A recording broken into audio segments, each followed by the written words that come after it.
नमस्कार आप सभी को। मैं Sarita Kulkarni astro life junction channel में आप सभी का स्वागत करती हूँ। आज मैं एक विशेष योग के ऊपर बात करने वाली हूँ। परंतु योग जो है वो हमारे प्रारब्ध को बताते हैं और हम हमेशा ज्योतिष के द्वारा पास्ट लाइफ, भूतकाल को या वर्तमान काल को समझते हैं, परंतु कभी भी प्रश्न नहीं करते हैं या कभी भी सोचते नहीं हैं कि हमारा फ्यूचर क्या रहेगा, फ्यूचर या हमारा भविष्य कैसा होगा। तो भविष्य कैसा होगा या भविष्य जन्म कैसा होगा, ये निर्धारित होता है आपके गत जन्म के नहीं, इस जन्म के जो कर्म हैं। और इस जन्म के जो कर्म हैं वो तब समझ में आते हैं जब हम गत जन्म के कर्मों को सही प्रकार से समझ लेते हैं और उन्हें डिकोड करने के बाद में उनमें सुधार करते हैं। हमारा जीवन अगर अभिश्रापित है या श्रापित है तो वो क्यों है, उसका क्या कारण रहा है, ऐसा मैंने क्या कर्म किया था जिसके कारण आज मुझे ऐसा श्रापित या ऐसे भोग मिल रहे हैं या ऐसा दुख मिल रहा है। तो ये जो इक्वेशन है, ये इक्वेशन समझना बहुत बहुत इम्पॉर्टेंट है। आज का जो योग है वो गणिका योग पे मैं बात करने वाली हूँ। अब पत्रिका में जब मिथुन राशि का राहु और शुक्र हो पंचम भाव में, आई रिपीट, पत्रिका में जब मिथुन राशि का शुक्र और राहु हो पंचम भाव में और उसके सामने गुरु केतु हो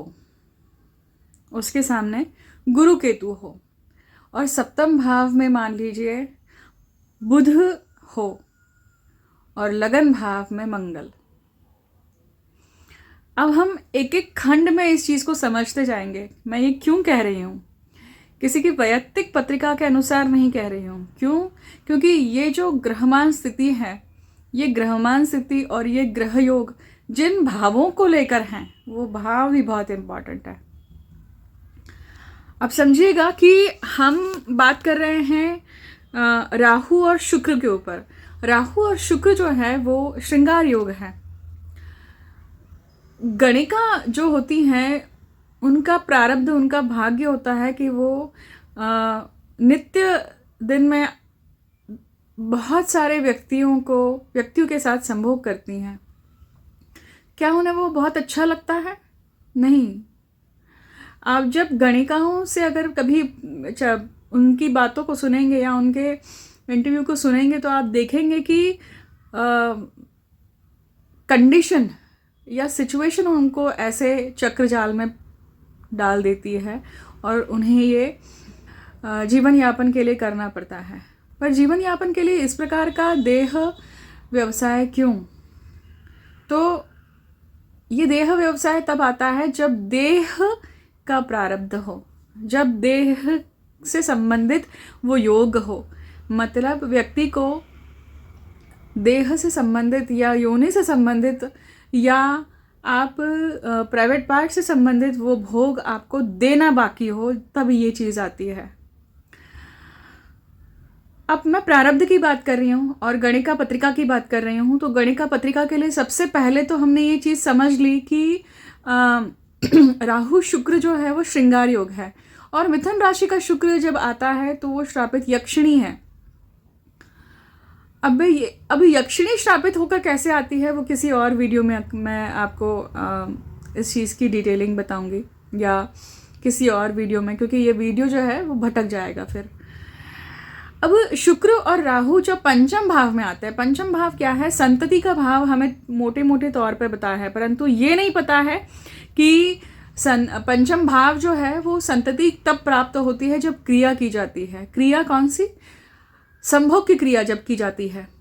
तो पंचम भाव को क्रिया का भाव भी कहा गया है। शय्या सुख हम व्यय स्थान से देखते हैं, पर पंचम भाव में आकर वो क्रिया समाप्त होती है और उसकी उत्पत्ति संतान रूपी होती है।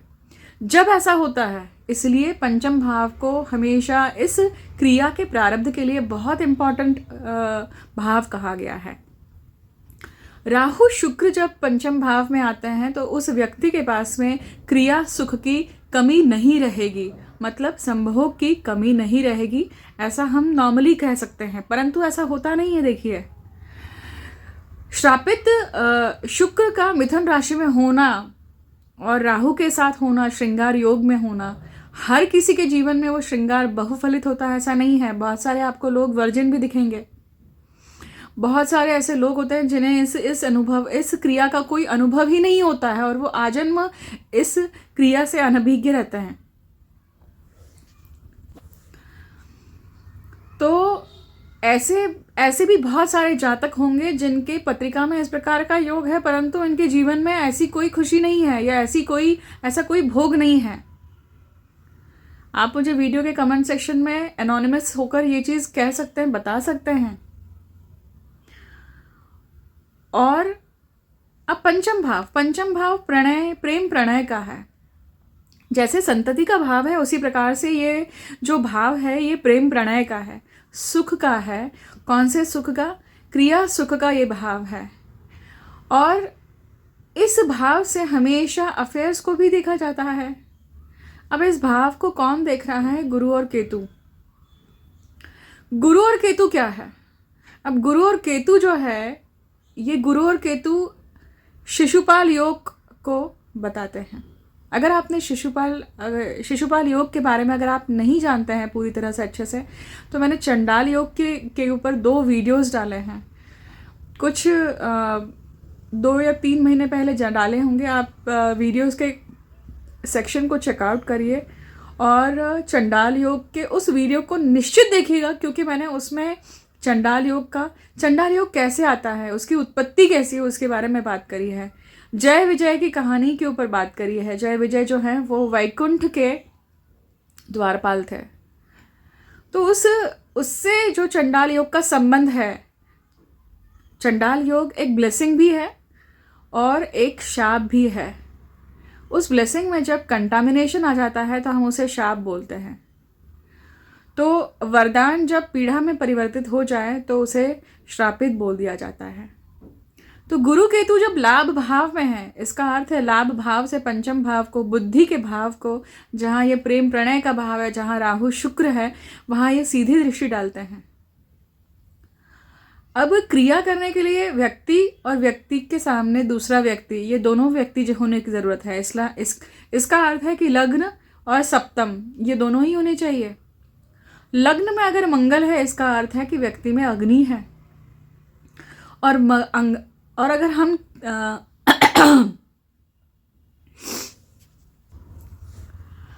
तो लग्न में जब अग्नि होती है, मंगल होता है, इसका अर्थ है कि व्यक्ति में क्या है, कौन सी अग्नि है? शुक्राग्नि है, मंगलाग्नि है। अग्नि के भी बहुत रूप होते हैं, जैसे अन्नपूर्णा है, दिव्य अग्नि है, चिताग्नि है, बहुत सारे अलग अलग, शुक्राग्नि है, बहुत सारे अलग अलग प्रकार की अग्नि हैं जो हमारे अंदर काम करती है या हम आसपास देखते हैं कि वो कार्यरत रहती है। तो प्रथम भाव में जब अग्नि है तो व्यक्ति में ताप है, व्यक्ति में क्या है, व्यक्ति में कहीं ना कहीं आग है या अग्रेशन है। और उसको जब बुध देखता है, बुध जब सप्तम भाव में आता है तो बुध में इम्पोर्टेंसी होती है, क्योंकि बुध जो है वो शीघ्र स्खलन की क्रिया को दिखाता है।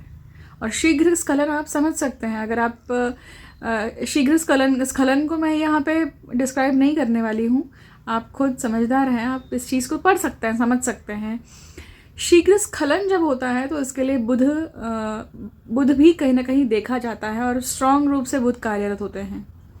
और बुध जहाँ भी बैठते हैं, जिस ग्रह के साथ में बैठते हैं, उसको त्रिगुणित कर देते हैं, उसकी पावर को। बुध में अकेले जब वो होते हैं तो वो हमेशा वो वीकनेस को दर्शाते हैं। बुध की उत्पत्ति समझिए। अब यहाँ पे मैं ये योग क्यों कह रही हूँ कि इस व्यक्ति का जो भविष्य है, वो भविष्य जन्म है, वो गणिका होगा। क्यों होगा? तो हम कर्म समझ लेते हैं। तो ये 4 आपने एक काजू कतली की फिगर जैसी है ना, उस प्रकार से हमने ये फिगर देख ली है, शेप देखा है पत्रिका में। अब पंचम भाव में राहु शुक्र है, लगन में मंगल को देखा हमने, क्या कर रहे हैं। सप्तम में हमने ये देखा कि अब ये बुध है, और हमने लाभ में देखा कि गुरु केतु है। पहले मैं सप्तम को कंप्लीट करूंगी, फिर लाभ के ऊपर वापस से कुछ चीज़ें आपको बताऊंगी। सप्तम में जो बुध है, बुध की अब उत्पत्ति समझिए। सप्तम भाव अर्थात इतर रिलेशनशिप, जितने भी लोग हमसे मिलते हैं या हमारे स्पाउस या बिजनेस, अगर ये दो चीज़ों को छोड़े हम जितने भी लोगों के साथ में मिलते हैं वो इतर रिलेशनशिप आते हैं। अदर रिलेशनशिप जितने भी लोगों से मिल रहे हैं वो सारे सप्तम भाव से देखे जाते हैं। सप्तम भाव में ये बुध है, इसका अर्थ क्या हुआ? इसका अर्थ है कि सबसे पहले बुध की उत्पत्ति समझिए। बुध की उत्पत्ति जो है वो व्यभिचार से हुई है। बुध की जो माता है वो तारा है और बुध के जो पिता है वो चंद्रदेव हैं। और बुध के जो नाम, मतलब जिनका नाम लगाते हैं, तो बृहस्पति उनके नाम के पिता हैं, क्योंकि बृहस्पति की पत्नी कौन थी? तारा थी। अभी कहानी आपने सुनी होगी कि चंद्रदेव और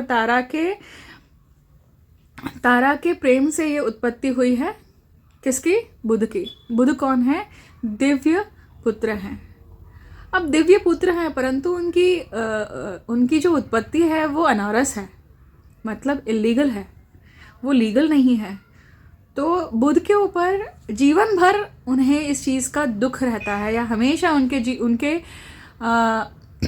उनके मन में ये बात कचौटती रहती है कि मैं बुद्धि का स्वामी होकर भी मुझे इस चीज़ का एक दाग है। तो बुध जब सप्तम में आते हैं तो अनारसता भी दिखाते हैं। अब योग कभी भी अकेले काम नहीं करते हैं, योग हमेशा साथ मिल के काम करते हैं। हमें कोई भी चीज़ बनानी हो तो बहुत सारे इंग्रेडिएंट्स लगते हैं ना, हर इंग्रेडिएंट्स का अपना एक रोल होता है। अगर उसमें से कोई इंग्रेडिएंट चूक जाए, कम पड़ जाए, तो क्या वो वस्तु, क्या वो चीज़ कंप्लीट होती है? नहीं हो पाती है। उसी प्रकार से ये योग जो है, इसके लिए आपको हर ग्रह, मतलब ये जो मैंने इन ग्रहों की जो बात करी है, इन ग्रहों का सहयोग है यहाँ पर। अब आते हैं हम लाभ भाव पे। लाभ भाव पे मैंने कहा कि यहाँ पे गुरु और केतु है। गुरु और केतु मतलब मोक्ष योग है। लाभ भाव का मोक्ष योग, अर्थात लाभ में इस चीज़ की आपको क्या प्राप्ति होगी?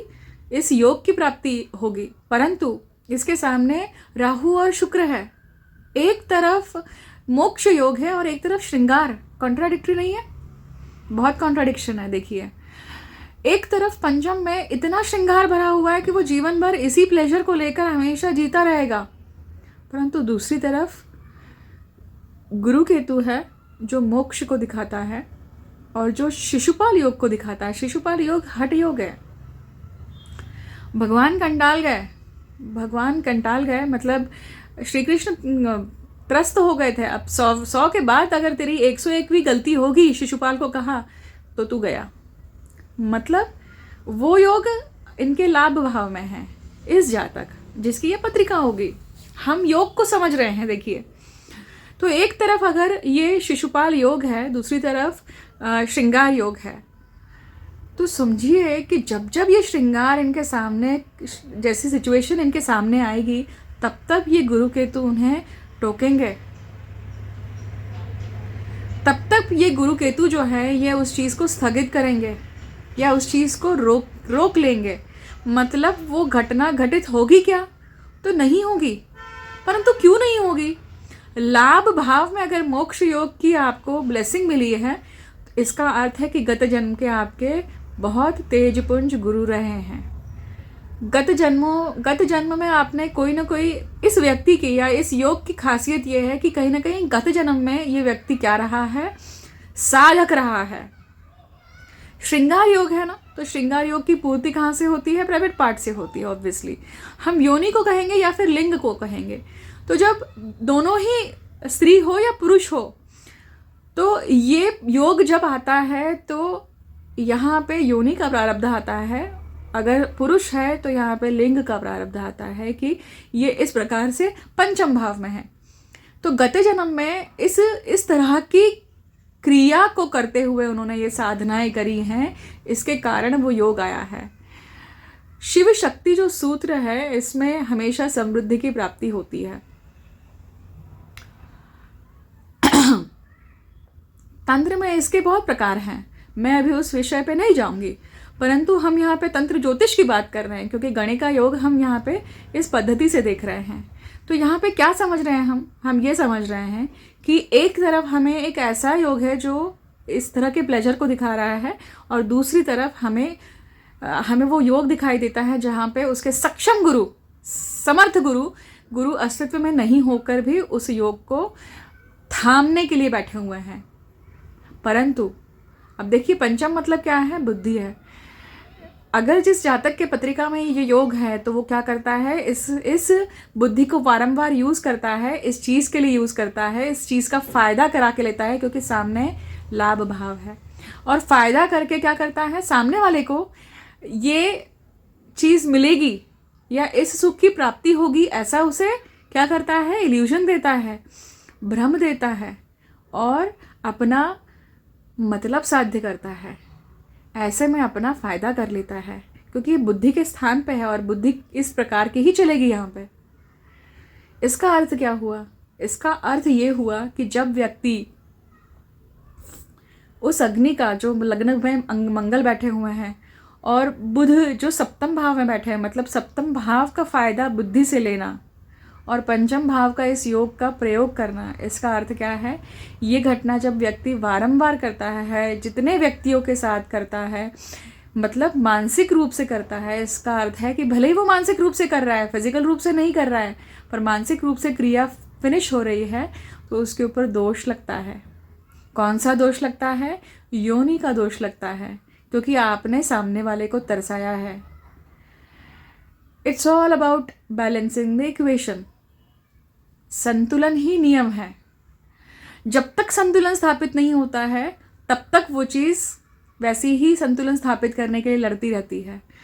तो पत्रिका में भी संतुलन जब तक नहीं होता है, तब तक हमारा जन्म और मृत्यु, ये क्रिया होती रहती है।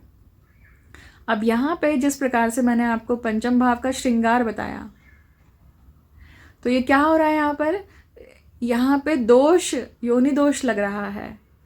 मतलब आपने सामने वाले को तरसाया है। यहाँ पे जितनी बार तरसाया, अब ये बहुत सारे काउंट हो गए, तो क्या होगा? भले ही आपने इस जातक ने, जिसकी पत्रिका में ये योग है, इस व्यक्ति ने भले ही क्या किया है, क्या ये क्रियाएं नहीं करी है, परंतु जितने भी लोगों को तरसाया है, उन्हें पूर्ण देने के लिए उसे वो गणिका योग आएगा अगले जन्म में, और वो उस तरह से व्यक्ति उस योनि दोष को, या जिसकी भी वो इक्वेशन बैलेंस करनी रह गई है, वो इस प्रकार से करेगा। इसका अर्थ है कि आप साधक रूप में थे, परंतु आपने अपने पुण्य का गलत तरह से क्षय किया। इसके बहुत सारे अलग अलग पक्ष भी हैं। ये इतना डीप पक्ष है कि शायद जब आध्यात्मिक पक्ष भी है, इसमें तांत्रिक पक्ष भी आता है, इसमें साधनात्मक पक्ष भी आता है, तो ये बहुत सारे पक्षों को दिखाती है ये इस प्रकार के योग। हम इस वीडियो से क्या समझ रहे हैं? आपको ये सीखना है कि प्रारब्ध कैसे घटित होता है और प्रारब्ध से भविष्य जन्म कैसे घटित होता है।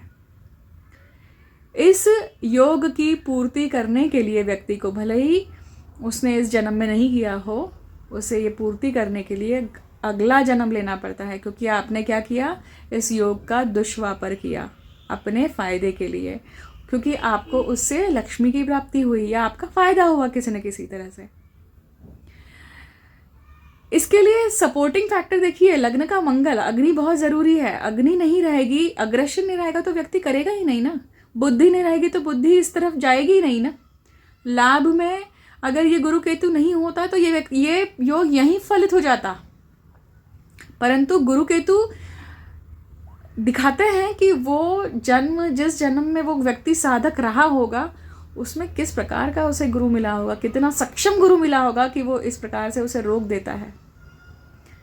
बट अल्टीमेटली ये अपना कर्म होता है ना, कर्म के भोग तो हमें ही भोगने होते हैं।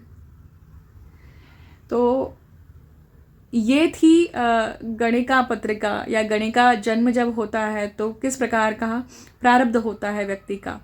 हमने ये एक तरह से समझा। ऐसे अनेकों प्रकार होते हैं जिसके कारण व्यक्ति को उस प्रारब्ध को भोगने के लिए, अपने प्रारब्ध को भोगने के लिए वो जन्म लेना पड़ता है। प्रारब्ध समझना बहुत बहुत इम्पॉर्टेंट है। अब देखिए, जब हम इस प्रकार की चूक हो चुकी है व्यक्ति से, तो उसे पेनेंस करना ज़रूरी नहीं है क्या? बताइए, क्या उसे पश्चाताप करना ज़रूरी नहीं है क्या? वो पश्चाताप की अग्नि में जलकर ही स्वर्ण हो सकता है, पर पश्चाताप की अग्नि केवल और केवल उसके लिए जन्म भी जा सकते हैं, 1 जन्म 2 जन्म भी जा सकते हैं। और पश्चाताप की अग्नि कब होती है? जब आपके पास में वो सारा वातावरण आपको दे दिया जाता है और फिर भी आप वो भोग नहीं पाते हैं और आप भोगते नहीं हैं। ये बाउंसर हो गया है आई थिंक। मैं इस विषय को अब यहीं पे विराम देती हूँ।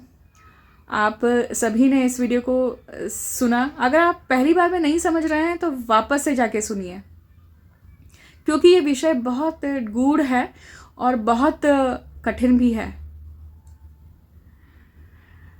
ऐसे ही अगर नए विषयों को आप सुनना चाहते हैं तो मुझे वीडियो के कमेंट सेक्शन में ज़रूर बताइएगा। मैं अब इसी प्रकार के विशिष्ट प्रकार के योग, जो शायद आपने कहीं सुने नहीं होंगे, जैसे शिखंडी योग है, मैंने अभी शॉर्ट डाला था उसके ऊपर, अप्सरा योग होता है, बहुत सारे ऐसे योग हैं। प्रारब्ध को समझने के लिए योग अपने आप में पूर्ण रूप से आपको वो चीज़ दिखाते हैं, आपको डिकोड करते आना चाहिए।